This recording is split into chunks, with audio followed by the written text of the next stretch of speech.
Right, అందరికీ నమస్తే. నిన్న బీఆర్ఎస్ వర్కింగ్ ప్రెసిడెంట్ కేటీఆర్ ఎన్నడూ లేని కొడంగల్ ప్రజల మీద ఎక్కడ లేని ప్రేమ ఒలకబోసే ప్రయత్నాలు అయితే పదే పదే చేస్తూనే ఉన్నాడు.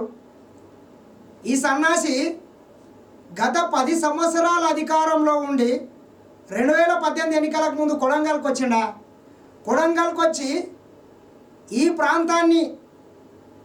ఈ ప్రాంతంలో పట్నం నరేందర్ రెడ్డిని ఎమ్మెల్యే గెలిపించి కార్లో మీరు పట్నంకు పంపిస్తే నేను ఈ ప్రాంతాన్ని దత్తత తీసుకుంటా, నా సొంత నియోజకవర్గం సిరిసిల్ల, మా అప్పది గజ్వేల, మా బావది సిద్దిపేట, వీటన్నిటిని మించి నేను కొడంగల్ని అభివృద్ధి చేస్తానని లంగ మాటలు దొంగ మాటలు కాకమ్మ కబుర్లు చెప్పి ఇక్కడి నుంచి గెలిపించిన తర్వాత పట్నంకి పోయిండిగా.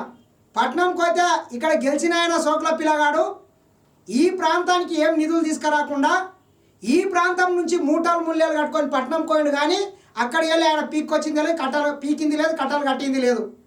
ఈ ప్రాంతంలో ఉసుక దందా చేసి మైనింగులు చేసి ఇక్కడ రంకేశాలు వేసి ఈ ప్రాంతాన్ని దోపిడీ చేసి ఈ ప్రాంతం నుంచి అక్కడ పట్నం దోసుకపోయాడు. కానీ పట్నం నరేందర్ రెడ్డి పట్నంకి వెళ్ళి ఇడికి చిల్లి గవ్వ తెచ్చింది లేదు. మా ప్రాంతం బిడ్డలు ఎవరికి రాని అవకాశం మాకు వచ్చింది మొట్టమొదటిసారిగా. మా ప్రాంతం నుంచి రేవంత్ రెడ్డి గారు ముఖ్యమంత్రి అయ్యి ఈ ప్రాంతంలో ప్రతిరోజు గతంలో మహబూబ్ నగర్కి వెళ్ళి నంచర్లకి వెళ్ళి వివిధ ప్రాంతాల నుంచి పరిగి నుంచి మమదాబాద్ నుంచి గండీడ్ నుంచి ఆర్టీసీ బస్సులు బొంబాయి పోతుండే. కానీ ఈ ప్రాంతం బిడ్డల బతుకులు మారాలంటే ఈ ప్రాంతం ఒక ఎడారి మాదిరిగా ఉంటుంది. ఈ ప్రాంతానికి నీళ్లు తేవాలి, ఈ ప్రాంతానికి నిధులు తేవాలి, ఈ ప్రాంతానికి పరిశ్రమలు రావాలి, ఈ ప్రాంతానికి సిమెంట్ ఫ్యాక్టరీలు రావాలి, ఈ ప్రాంతానికి బస్ డిపోలు రావాలి, ఈ ప్రాంతానికి ఇంజనీరింగ్ కాలేజ్ రావాలి, ఈ ప్రాంతానికి మెడికల్ కాలేజీలు రావాలి, ఈ ప్రాంతానికి పాలిటెక్నిక్ కాలేజీలు రావాలి, ఈ ప్రాంతంలో ఉద్యోగాలు ఇవ్వాలి, ఈ ప్రాంతం బిడ్డల బతుకులు మారాలని చెప్పి రేవంత్ రెడ్డి గారు మా ప్రాంతంలో ఒక ఇండస్ట్రీ తీసుకొస్తామని చెప్పి ఒక 1300 ఎకరాలు, అందుట్లో ఒక 600-700 ఎకరాలు గౌటాన్ ఉంటుంది, మిగతా 600-700 ఎకరాలు ప్రైవేట్ భూమి ఉంటుంది. ఈ ప్రాంతంలో కొంత స్ట్రాటజిక్ లొకేషన్, ఈ ప్రాంతం కొంత కొడంగల్ నియోజకవర్గంలో ఉన్నా కానీ కొంత హైదరాబాద్కు రవాణా వ్యవస్థ కూడా అనుకూలంగా ఉంటుంది, కొంత దగ్గరగా ఉంటుంది అని చెప్పి ఈ ప్రాంతంలో ఏదో ఒక ఇండస్ట్రియల్ పార్క్ కారిడార్ తీసుకొని వచ్చి ఈ ప్రాంతంలో ప్రతిరోజు వలసలు పోతున్నటువంటి ఉమ్మడి పాలమూరు జిల్లా నుంచి వలసలను అరికట్టడంతో పాటు ఈ ప్రాంతంలో ఉద్యోగాలు చేసుకోవడానికి వివిధ ప్రాంతాల నుంచి రావాలి. వాడెవడో గోషిగాడు, వాడెవడో దిక్కుమాలినోడు ఈ ప్రాంతాన్ని దత్తత తీసుకోవడం కాదు. కొడంగల్లే అవసరమైతే సిరిసిల్లోని సిద్దిపేటలోని గజ్వెల్ని దత్తత తీసుకుంటుంది. ఈ ప్రాంతంలో ఉద్యోగాలు వస్తాయని చెప్పి రేవంత్ రెడ్డి గారు పరిశ్రమలు తీసుకురావాలని నోటిఫికేషన్ ఇస్తే ఈ పెద్ద దొంగ పక్కన ఇంకో చిన్న దొంగ గుంతనక్కలాగా తొంగి చూస్తుంటాడు. ఈ దొంగ ఇద్దరు కలిసి అమాయకమైనటువంటి మా ప్రాంతం రైతుల్ని రెచ్చగొట్టి కలెక్టర్ల మీద, అధికారుల మీద, ఎంఆర్ఓల మీద దాడులు చేయించి చంపే ప్రయత్నం చేసినటువంటి ఈ లపాంగి ఈరోజు మళ్ళా నీతులు మాట్లాడుతున్నాడు సిగ్గుశరం లేకుండా. సిగ్గు తప్పినోడా, మా ప్రాంతం ప్రశాంతతకు మారుపేరు, మా ప్రాంతంలో ఏనాడు భౌతిక దాడి జరగదు, భౌతిక దాడులు జరగవు. రాజకీయం ఉన్నప్పుడు మాత్రమే రాజకీయం చేస్తారు, తర్వాత అసలు ఎలక్షన్ అయిపోయిన తర్వాత అందరు కలిసిమెలిసి అన్నదమ్ములు లాక్కుంటారు. కానీ ఈ దొంగ ఎంటర్ అయ్యిండా 2018 ఎన్నికల తర్వాత కొడంగల్లా నమ్మి తీవ్ర సిద్ధాన్ని వీనికి ఓట్లేస్తే ఈ ప్రాంతంలో ప్రశాంతంగా ఉన్నటువంటి కొడంగల్ల చిచ్చులు పెట్టడం అక్కడికి వెళ్ళి ఈ దొంగ చాలు చేసాడు. ఈ దొంగ చాలు చేసి మాలాంటి వారి మీద అనేక కేసులు పెట్టి వీడు చేస్తున్నటువంటి అన్యాయాలను, లంగ పనులని, దొంగ పనులని మేము ప్రతి నిత్యం సమాజానికి తెలియజేస్తున్నామని చెప్పి కేసులు పెట్టడంతో పాటు కొంతమంది రౌడీలను వేసుకొని వచ్చి షాబాద్కి వెళ్ళి మా మీద అక్రమ కేసులు పెట్టి మా మీద కూడా అటాక్ చేసి చంపే ప్రయత్నం చేసినటువంటి దొంగ ఈ దొంగ తోడాయుడు. ఇక్కడ ఉన్నటువంటి కొంతమందిని ఆ కొడంగల్ నియోజకవర్గంలో ఉన్నటువంటి కొంతమంది సురేష్ కావచ్చు, అంతకుముందు చూసుకుంటే ఇంకా కొంతమంది ఉండ్రి, అనేక మందిని ఇక్కడ ఉన్నటువంటి కొంతమంది రౌడీగాలను వెంబడేసుకొని తిరిగి ఈ ప్రశాంతంగా ఉన్నటువంటి కొడంగల్ ప్రాంతంలో లేని విష సంస్కృతిని పరిచయం చేసినటువంటి దొంగలు వీళ్ళు. ఈరోజు వీళ్ళు చేసినటువంటి ఉద్దారకంతో అమాయకమైనటువంటి మా రైతన్నల మీద వాళ్ళు భూములు కోల్పోవడంతో పాటు కేసులు కావడానికి కారణమైంది వీళ్ళు. మళ్ళీ ఈరోజు పెద్ద నీతులు మాట్లాడి సంసార మాటలు మాట్లాడుతున్నాడు. గతంలో నువ్వు చేయలేదా కేటీఆర్? నీ సిరిసిల్ల, సిద్దిపేటల, గజ్వేల్ల, కాళేశ్వరం పేరు మీద వేల ఎకరాలు కొండపోచమ్మ సాగర్లో, బసవపూర్లో, మల్లన్న సాగర్లో ముంచినటువంటి మాట వాస్తవం కాదా? అంటే మీరు చేసే సంసారము ఇతరులు చేస్తే వ్యభిచారమా? ఇంకెన్ని రోజులు ఇటువంటి లంగబాట్లు మాట్లాడతావు కేటీఆర్? మా ప్రాంతం వాళ్ళంట ఈ సంసారోడు సభ నిర్వహిస్తుంటే 1,00,000 రూపాయలు విరాళం ఇచ్చిర్రాట. సిగ్గు తప్పినోడా? 1,00,000 రూపాయలు నీవే ఇచ్చి వాళ్ళతో మళ్ళీ రిటర్న్ తీసుకున్నావు నీవు. మళ్ళీ పెద్ద పెద్ద కటింగ్లు ఇస్తున్నాడు. ఒకసారి ఏం మాట్లాడుతుండో ఒకసారి వినండి మీరు. ఈ గ్రామ ఆడబిడ్డలు, మా బంజారా ఆడబిడ్డలు అందరూ కూడా పొద్దున్నే హైదరాబాద్ దాకా వచ్చి అన్న కేసీఆర్ గారి పార్టీ, తెలంగాణ కోసం పెట్టిన పార్టీ 24 ఏళ్ళు పూర్తి చేసుకొని 25వ సంవత్సరంలో అడుగుపెట్టిన సందర్భంగా మీకోసం ఉల్టా భక్తిగా మీరు మా కష్టంలో అండగున్నారు, మీ కష్టంలో మేము ఉంటామని చెప్పి పొద్దున్నే వచ్చి తలా 1000 రూపాయలు వేసుకొని 1,00,000 రూపాయల చెక్కు నా చేతికిచ్చి మా తరఫున మీ పార్టీకి ఒక విరాళంగా ఇస్తున్నాం అని చెప్పి పొద్దున వచ్చినప్పుడు, అన్న 25 ఏళ్ళు మమ్మల్ని నిండా దోసుకున్నారు. ఉద్యమం పేరు మీద ఒక 15 ఏళ్ళు ఉద్యమం పేరు మీద, తర్వాత రాష్ట్రం వచ్చిన తర్వాత 40 ఎకరాలు ఉన్నటువంటి మీ అయ్య ఫామ్ హౌస్ 600 ఎకరాలు అయింది. అమెరికాలో చిప్పలు కనుక్కునే నీకు జన్వాడలో 10 ఎకరాల ఫామ్ హౌస్ వచ్చింది. చిన్న ఉద్యోగం చేసుకునేటటువంటి నీ బామ్మార్దికి జన్వాడల ఎకరాలలో ఇల్లు వచ్చింది. బ్యూటీ పార్లర్ నడుపుకునే మీ చెల్లెమ్మకేమో బుర్జు ఖలీఫాల బంగ్లాలు వచ్చినాయి. అగ్గిపెట్టే కొనుక్కోవడానికి ₹1 దిక్కు లేకుండా ప్యారగాన్ చెప్పులు వేసుకుని టంకు పెట్టేలా ఒక బీసీ హాస్టల్లో చదువుకున్నటువంటి నీ బావకేమో మొయినాబాద్లో ఫామ్ హౌస్లు వచ్చినాయి, 100 కోట్ల విల్లాలు వచ్చినాయి. అన్నా నీవు గరీబో, నీవు అడక తింటున్నావు అని చెప్పి మా ప్రాంతం బిడ్డలు నీ పార్టీ అకౌంట్లో 1,600 కోట్లు ఉంటాయి, మా ప్రాంతం బిడ్డలు ₹1,00,000 రూపాయలు నీకు ఇచ్చిర్రా. ఇన్ని 100 కోట్ల ఆస్తులు పెట్టుకొని మళ్ళీ ఈ ముష్టి ఏంది, ఈ అడక తినకమేంది? మీ బతుకులు మారాయారా? ఎన్ని రోజులు ఈ అడక తినే బతుకులు? వీళ్ళ కష్టాల్లో ఈయన అండగుండాడంట. ఈ ప్రాంతంలో లేని కొట్లాటలు పెట్టి రెచ్చగొట్టి అధికారుల మీద దాడి చేసే రకంగా ఉసిగొల్పి వాళ్ళ మీద అక్రమ కేసులు కావడానికి కారణం నీవు. వాళ్ళ కష్టాలకు కారణం నీవు సక్కాయని ఉన్నావు, మీ అయ్య సక్కాయని ఉన్నాడు. ఇక్కడ మా రైతులు ఇరకబడ్డారు ఈరోజు. మళ్ళీ సిగ్గుశారం లేకుండా మళ్ళీ మాట్లాడతావు. ఇంకా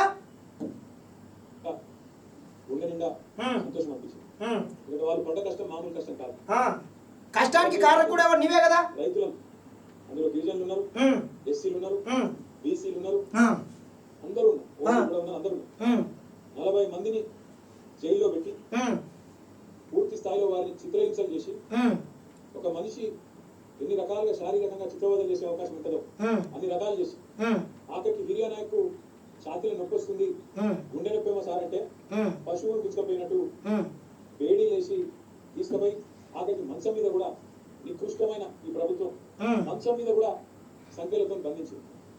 ఇవన్నీ చూసి ఎంత లంగా మాటలు మాట్లాడతాడు అధికారం కోల్పోయిన తర్వాత. అంటే అసలు వీళ్ళ జీవితం మొత్తం లంగలెక్కలే.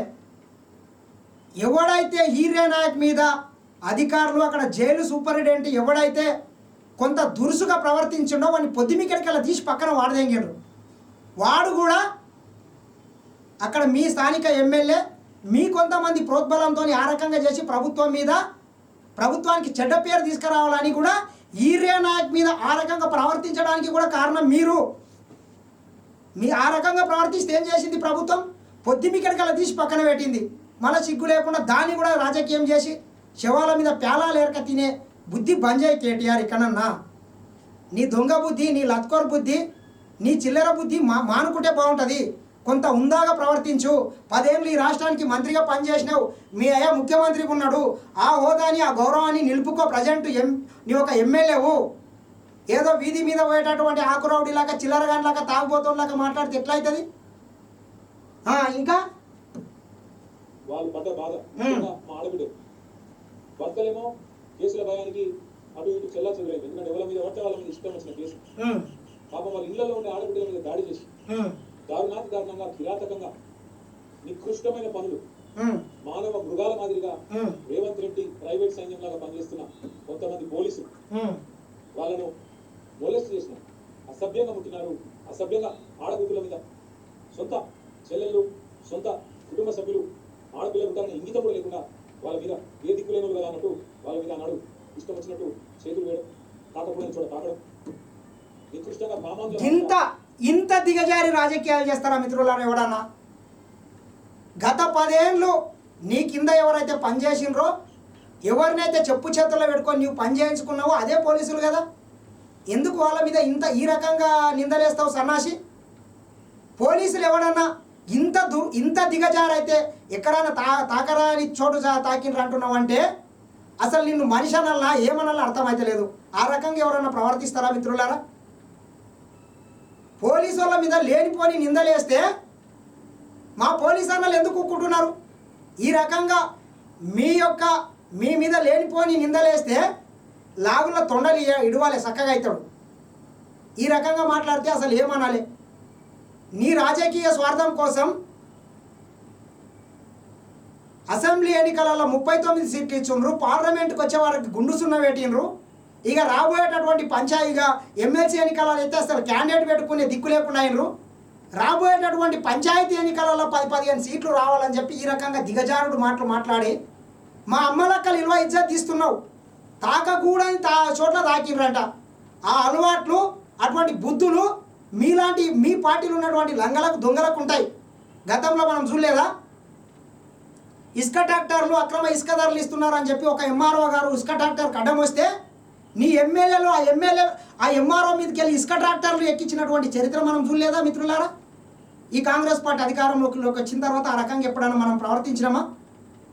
తాకకూడని చోట్ల తాకిండ్రని చెప్పుకోవడానికి నీకు సిగ్గుచరం ఉండాలి. కాంగ్రెస్ పార్టీ పోలీసులని ఆ రకంగా ఏ రోజు వాడదు. ఆ రకంగా వాడితే మీ అప్ప అసలు ఇన్ని సంవత్సరాలు రాజకీయాల్లో ఉండేవాడే కాదు. నువ్వు అది గుర్తుపెట్టుకో. నిన్ను ఏ రోజో పొక్కలేసేది నువ్వు చేసినటువంటి అరాచకాలకు. నీవు మహిళల మీద పెద్ద గౌరవం ఉన్నట్టు చెప్తున్నావు.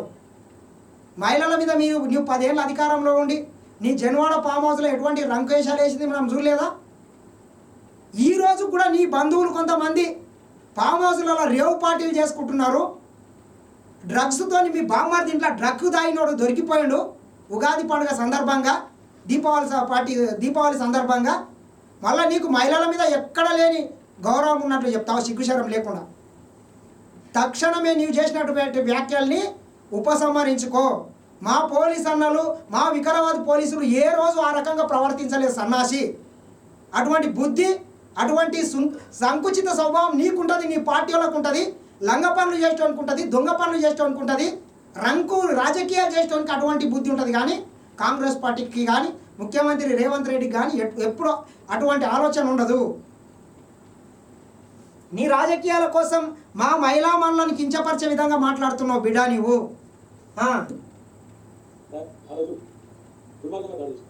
ఇవన్నీ చూసిన తర్వాత గుండె రగిలి మా నాయకుడు మా సోదరుడు నరేంద్ర రెడ్డి అప్పుడు జైల్లో బుద్ధిమంతుడు అయిపో నీకన్నా గుండె రగిలి వాళ్ళందరూ మా దగ్గరికి వస్తే ఇదే తెలంగాణ భవన్కి వస్తే మాట ఇచ్చిన అందులో ప్రెగ్నెంట్ అమ్మాయి ఆడపిల్లలందరూ వాళ్ళకి మాట ఇచ్చి వాళ్ళు నీటి వెళ్ళి ఢిల్లీ దాకా తీసుకుపోయి మానవ హక్కుల సంఘం, జాతీయ మానవ హక్కుల సంఘం, జాతీయ ఎస్సీ ఎస్టీ కమిషన్, జాతీయ మహిళా కమిషన్ అందరినీ బీఆర్ఎస్ పార్టీ తరఫున నేను కూడా స్వయంగా పోయి మా సత్యవతి రాథోడ్ గారు, మా సవితా ఇంద్రారెడ్డి గారు, మా ఆర్ఎస్ ప్రవీణ్ కుమార్ గారు, శ్రీనివాస్ గౌడ్ గారు అందరం కలిసి నరేంద్ర లేకపోయినా నరేంద్ర కుటుంబ సభ్యులైనా మా లగచర్ల అఖింపేట ఆడపిల్లలు జరుగుతున్న అన్యాయాన్ని దేశం దృష్టికి తీసుకురావాలని చెప్పి అడిగిపోయి పోయినాక మానవ హక్కుల కమిషన్ మాకు మాటించింది.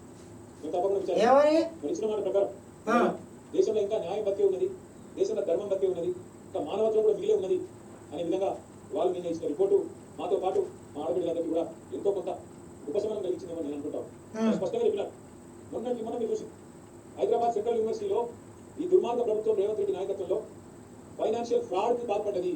అక్కడ అరాచకం చేసింది, విధ్వంసం చేసింది, పర్యావరణ హననం చేసింది, చెట్లను కూలబట్టి కథం చేసి 100 ఎకరాలు సాఫ్ చేసి ఆ జంతువులను చచ్చిపోయేందుకు కారణమైందని చెప్పి సుప్రీంకోర్టు అపాయింట్ చేసిన సెంట్రల్ ఎంపవర్డ్ కమిటీ. ఇప్పుడు ఏదైతే హెచ్సియులో అక్కడ నెమళ్ళు సావలేదు, ఏనుగులు సావలేదు, ఎలుకలు సావలేదు, పందులు సావలేదు, తొండలు సావలేదు. నీవు నీ దొంగ సోషల్ మీడియా ఫేక్ వీడియోలను క్రియేట్ చేసి సోషల్ మీడియాలో తప్పుడు ప్రచారం చేసి ప్రభుత్వం మీద దుమ్మెత్తిపోయాలని చూసినటువంటి దొంగలు మీరు. మళ్ళీ హెచ్సియూలో ఇది జరిగింది అది జరిగిందని ఈరోజు సంసారి మాటలు బంద్ చేయి కేటీఆర్. గత 10 ఏళ్ళు అదే హెచ్సియూకి కూతవేటు దూరంలో నియోపోలిస్కు కోకపేట దగ్గర 100 కోట్లకి ఎకరా ఎవ్వడు అమ్మిండు? మై హోమ్ రామేశ్వరరావుకు ఇదే హెచ్సియూ పరిధిలో ఉన్నటువంటి మై హోమ్ విహంగకు అన్ని ఎకరాలు ఎవడు కట్టబెట్టిండు? ఎన్ని కొండపోచమ్మ సాగర్లో మల్లన్న సాగర్లో ఎన్ని 100 ఎకరాలు ముంచినావు? ఎన్ని ఊళ్ళు రాత్రికి రాత్రి కాల్ చేసిపోయినరు? వాటి గురించి కూడా చెప్పాలే కదా నీవు. ఈ రోజు కూడా నష్టపరిహారం ఇచ్చినటువంటి పాపాన పోలేదు నీవు. మళ్ళీ నీతులు మాట్లాడతావు, సిగ్గుండాలే. రిపోర్ట్ ఇచ్చి కొద్ది కాలం కూడా కాదు. నిన్ననే NHRC national human rights commission కూడా అధికార మతంతో వినియోగిస్తున్న రేవంత్ రెడ్డి చెప్పని తెలియ కొట్టినట్టుగా వాళ్ళు రిపోర్ట్ ఇచ్చినారు.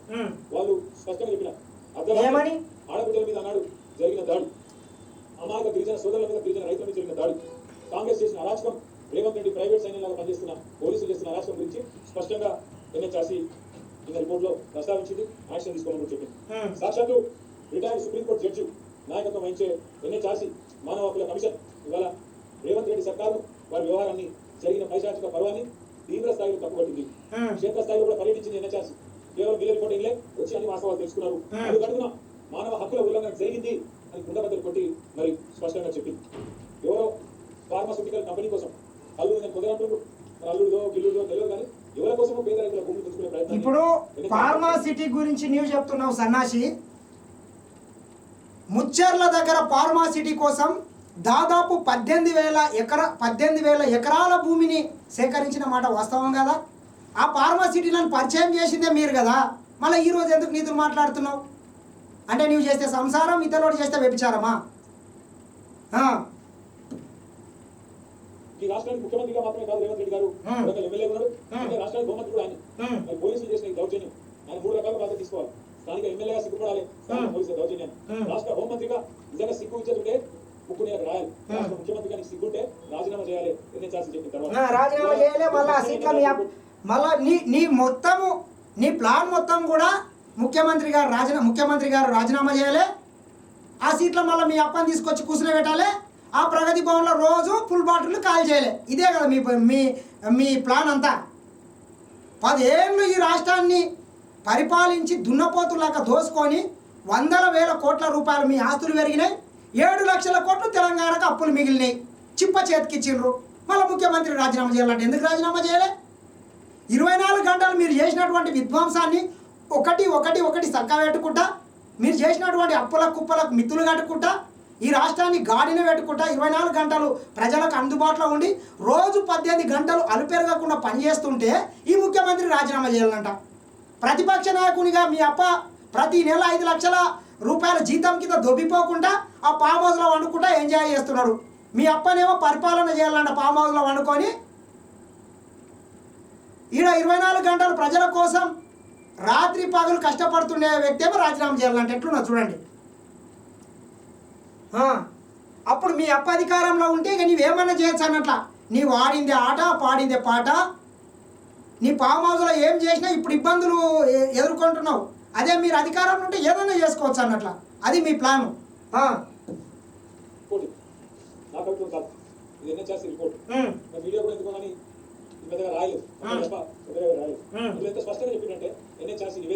ఏమని చెప్పిండ్రు? చూసినాం, మస్తు చూసినాం. మీరు పీరియడ్లో కూడా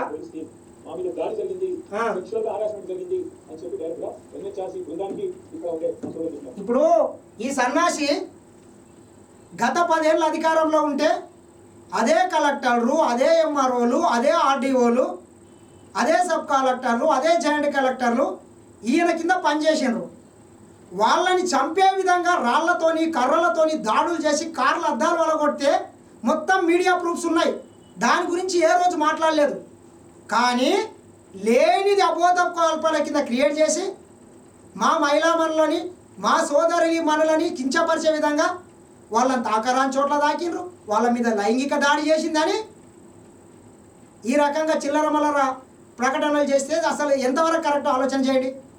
ఈ సన్నాసి సరే ఏదైనా ఉంటే ప్రభుత్వానికి కొంత భూముల విషయంలో వాళ్ళకు కూడా ఆవేదన ఉండొచ్చు. ఎందుకంటే తరతరాలుగా తాత ముత్తాతల నుంచి వస్తున్నటువంటి ఆస్తి భూమి అంటే సెంటిమెంట్ ఉంటుంది, మన భవిష్యత్తు తరాలకు అందించాల్సిన భూమి, దాన్ని మేమేం కాదన్న మాకు కూడా బాధనే ఉంది. కానీ అధికారులని ఏదైతే చంపాలని ఈ దొంగలంతా కలిసి కుట్రవన్నీ మా రైతులని వాళ్ళ మీదకి ఉసగొల్పి దాడులు చేపించారు. ఆ దాడులను ఎందుకు ఖండించట్లేదు? ఆళ్ళే చూడలేదు అల్లుని పేరు సోమలింగం అన్నట్లు మా అమ్మలక్కల మీద లైంగిక దాడి జరిగిందని చెప్పి అభూత కల్పనలు సృష్టించి వీడు రాజకీయంగా ప్రయోజనం పొందాలని చూస్తున్నాడు. కానీ మా అధికారుల మీద దాడులు జరిగి వాళ్ళని చంపే ప్రయత్నం చేస్తే దాని గురించి ఎందుకు మాట్లాడట్లేదు ఈ సన్నాసి? ఇది ప్రజాస్వామ్యం. ప్రజాస్వామ్యంలో ఎవడు భౌతిక దాడులు జరగడానికి అవకాశం లేదు. మీ అప్పలాగా ఏం ధర్నా చౌక్ ఎత్తేయలేదు. మీ అప్ప ధర్నా చౌక్ ఎత్తేస్తే ఇక్కడనే పక్కల అకింపేట చౌరస్తాల ఇదే ఇండస్ట్రియల్ కారిడార్లో భూములు కోల్పోతున్నటువంటి రైతులు 6 నెలలుగా వాళ్ళు నిరభ్యంతరంగా వాళ్ళు రిలే నిరాహార దీక్షలు చేసుకున్నారు.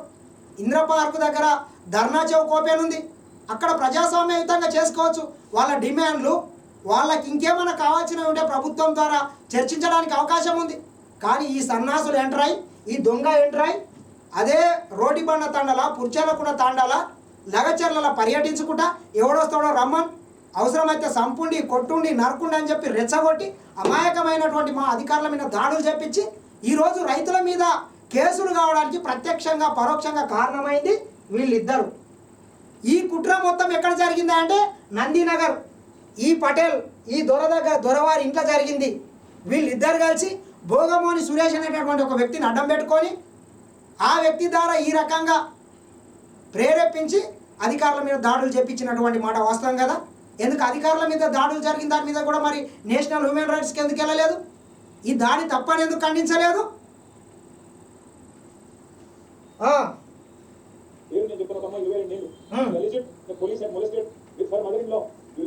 నన్నే కాదు మా అత్తను కూడా మరి శారీరకంగా ఇబ్బంది పెట్టినారని ఆడపిల్ల చెప్పిందంటే నిజంగా ఈ దేశంలో ఇది ఆడకుండా చెప్తుందా? నా మీద అగాయిత్యం పాల్పడ్డారు అని జరగకుండా అబద్ధం చెప్తుందా? ఇంత లుచ్చ మాటలు మాట్లాడితే మనం ఏమనాలి మిత్రులారా?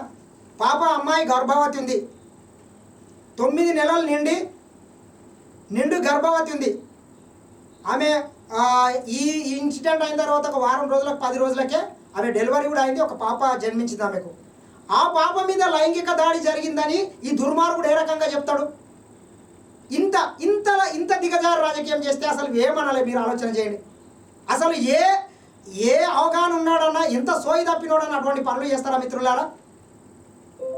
ఈ దేశాన్ని, ఈ చట్టాలని, ఈ ప్రజాస్వామ్యంలో జరుగుతున్నటువంటి అనేక దాడులను కాపాడేటటువంటి పోలీస్ వ్యవస్థ మీద అసలు తెలంగాణ పోలీసులు అంటేనే దేశంలోనే అత్యంత ఆదర్శవంతమైనటువంటి పోలీసులు ఉంటారు.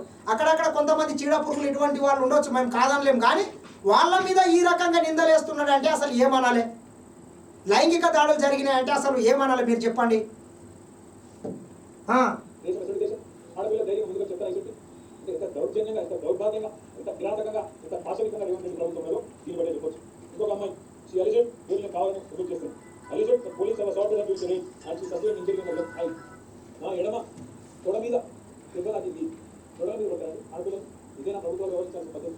అట్లాగే ఇప్పుడు ఇప్పుడు నిజంగా చెప్పాలంటే ఆ కేసులో అమ్మాయిలు ఎవరిని కూడా ఆ కేసులలో కొంతమందిని ముద్దాయిలను కూడా చేయలేదు. ముద్దాయిలను చేయండి, వాళ్ళ మీద దాడులు ఎట్లా జరుగుతాయి? వాళ్ళని పోలీస్ స్టేషన్లకు ఎందుకు తీసుకుపోతారు? చెప్పుకోవడానికైనా కనీసం ఉండాలి కదా.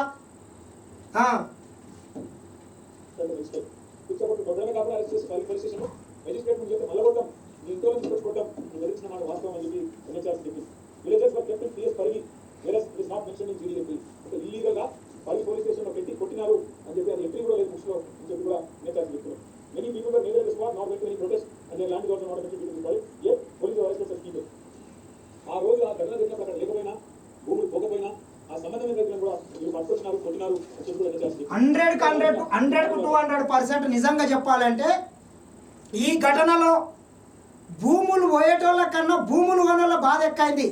ఈ బీఆర్ఎస్కు సంబంధించినటువంటి కొంతమంది మేము చూస్తాం, అందులో 14-15 మంది అసలు ఆ సెంటు భూమి లేనివాడు పోయి ఆ లగచర్ల అధికారుల మీద దాడి చేసినటువంటి దాంట్లో విజువల్స్ ఉన్నాయి. అసలు ఎటువంటి వాళ్ళకి సంబంధమే లేదు. ఈ ఇండస్ట్రియల్ కారిడార్లో వాళ్ళ సెంటు భూమి పోతలేదు అంటే దీని వెనకాల ప్రత్యక్షంగా పరోక్షంగా దానికి ఆర్థిక మద్దతు ఇచ్చి ఆ రాత్రి మొత్తం కొన్ని ఊర్లకు కోటర్లు బీర్లు పంపించి తాగిపించి అధికారుల మీద దాడులు చేసే విధంగా ఉసిగొల్పినరు మీరు. They were subjected to physical torture and were threatened not to discuss. But during the land acquisition, were found not to be functional. ఆటోమేటిక్గా రేవంత్ రెడ్డి గారి ప్రభుత్వంలో సీసీటీవీ పనిచేసేవారు లాకంగా కొట్టాలి కదా, కొట్టే దొరకదు కదా, మళ్ళీ సీసీ కెమెరాలు బంద్ పెట్టి కొట్టిండ్రు అని కూడా గుర్తించారు. జీడీ ఎంట్రీస్ కూడా not updated which indicate reckless attitude police personnel violation chips. మాకు ఖచ్చితంగా 6 వారాల లోపల కంప్లైంట్స్ చెప్పండి, ఏం యాక్షన్ తీసుకుంటారు పోలీస్ ఆఫీసర్స్ మీద. ఇవాళ నేను రేవంత్ రెడ్డి ప్రభుత్వాన్ని డిమాండ్ ఇస్తాను. ఏ అధికారులు అయితే పోలీస్ అధికారులు ఎక్స్ప్లెయిన్ చేసిందో, ఏ అధికారులు అయితే ఇవాళ ఎన్ని ఛార్జ్ చెప్తున్నారో, చిత్రహింసలు పెట్టినారు, ఆడపిల్లల మీద అగాయితానికి పాల్పడారని వాళ్ళకి సర్వీస్ నుంచి డిస్మిస్ చేయాలి. ఇప్పుడు పోలీసు వాళ్ళు కాదు, ఎవరైతే ఈ దాడికి ప్రత్యక్షంగా పరోక్షంగా కారణమయ్యిండ్రో, ప్రశాంతంగా జరుగుతున్నటువంటి ఈ ధర్నాని హింస వైపు మళ్లించిండ్రో, నందినగర్లో నీవు కావచ్చు, నీ ఎమ్మెల్యే పదవి ఊడగొట్టాలి. అదేవిధంగా నీ పార్టీలో ఉన్నాడు కదా పట్నం నరేందర్ రెడ్డి, ఆయన కూడా నీ పార్టీ నుంచి డిస్మిస్ చేయి, సస్పెండ్ చేయి. చేయాల్సింది ఇది. కొట్టిగా పోలీసు వాళ్ళ మీద, ప్రభుత్వం మీద ఎందుకు దుమ్మెత్తిపోస్తావు? ప్రజాస్వామ్యయుతంగా శాంతియుతంగా రీలే నిరాహార దీక్షలు 6 నెలల నుంచి చేసుకున్నారు. ప్రభుత్వం ఏ రోజన్నా కాదన్నదా మిత్రులారా? ఇక్కడనే అక్కిపేట చౌరస్తా దగ్గర చేసిండ్రు టెంట్ వేసి. ప్రభుత్వం కూడా పోలీసు వాళ్ళు కూడా వాళ్ళకి సహకరించారు. మీది న్యాయమైనటువంటి కోరిక, మీరు ప్రభుత్వానికి మీ డిమాండ్లు ఏమన్నా ఉంటే చెప్పండి అని చెప్పి అవకాశం ఇచ్చింది.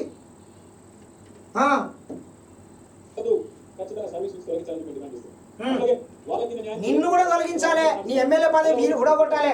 ఎన్హెచ్ఆర్సీ రిపోర్ట్ కూడా తుంగలో దొరుకుతుంది ప్రభుత్వం అని చెప్పి సుప్రీంకోర్టుకి పోతాం, సుప్రీంకోర్టులోనే మరి మా లగచర్ల ఆడపిల్లలకు న్యాయం జరిగేదాకా కొట్లాడతాం. అట్లాగే మరి